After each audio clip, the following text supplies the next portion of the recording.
সুনামগঞ্জ সদর উপজেলার লক্ষণশ্রী ইউনিয়নের ইসলামপুর গ্রামের আব্দুল হাশিম দেখার হাওরের ২৪ বিঘা জমিতে বোরো ধান চাষ করেছেন। ১৫ দিন পরে ধান কেটে গোলায় তোলার কথা ছিল, কিন্তু কয়েকদিনের বৃষ্টিতে তলিয়ে গেছে ক্ষেত। কয়েক আল মনে করেন আমরা নষ্ট হয়ে গেছে, এই সব তুলে গেছে।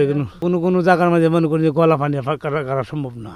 একই অবস্থা সদর উপজেলা, শান্তিগঞ্জ, জামালগঞ্জ, ধর্মপাশা, মধ্যনগর, তাহিরপুর উপজেলার ১০টি হাওরের কয়েক হাজার কৃষকের। স্থানীয়রা জানান, ১৯৫৯ সালে হাওরে ১৭৬০ কিলোমিটার ডুবন্ত বাঁধ নির্মাণ করা হয়। সেই বাঁধকে মূল ভিত্তি করে এত বছর কাজ চালিয়ে আসছে পানি উন্নয়ন বোর্ড। তবে বাঁধটি বিজ্ঞানসম্মত হয়নি বলে অভিযোগ স্থানীয়দের, আর এই কারণেই তৈরি হচ্ছে জলাবদ্ধতা। আশা ওরা বান আছে না, এই বান্ডার লাগি, এই বান্ডার যদি সুইচ করি তো বা এই লাভার মানে তো ঠিক আছে।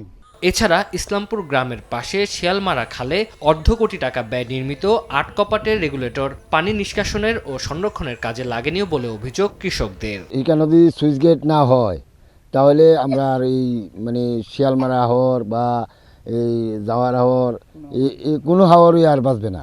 হাওরগুলোর ভিতরে যে বিলগুলো রয়েছে সেগুলোকে খনন করে দিতে হবে। পাশাপাশি যে নদী, যে খাল এবং যে নদীগুলো রয়েছে সেগুলো খনন করতে হবে, এবং এগুলো যদি খনন করতে পারি তাহলে জলাবদ্ধতা অনেকাংশে নিয়ে আসা হবে। এদিকে হবিগঞ্জে কয়েকদিনের টানা বৃষ্টিতে পানির চাপে বাঁধ ভেঙে হুগলি হাওর ও লাখাই উপজেলার মাদনা হাওরের বাঁধ উপচে অন্তত ৫০০ হেক্টর বোরো ধান তলিয়ে গেছে। পরে স্থানীয় কৃষকরা রাতভর পরিশ্রম করে অস্থায়ী বাঁধ নির্মাণ করে ফসল রক্ষার চেষ্টা করেন। হুগলি বন সহ আরো বিভিন্ন বন আছে, এগুলা জমিন সব ডুবে গেছে। ধানটা হইলে থেকে আমরা মানুষের যে একটা আয় করি খাই, এটা আমরা পারতেছি না। মন্দরি কোনো বাদ নাই, এই জন্য আমাদের ক্ষেতগুলা জমিগুলা তলিয়ে যাইতেছে। দ্রুত বাঁধ সংস্কার ও ক্ষতিগ্রস্ত কৃষকদের সহায়তার জন্য সংশ্লিষ্ট কর্তৃপক্ষের হস্তক্ষেপ কামনা করেছেন এলাকাবাসী।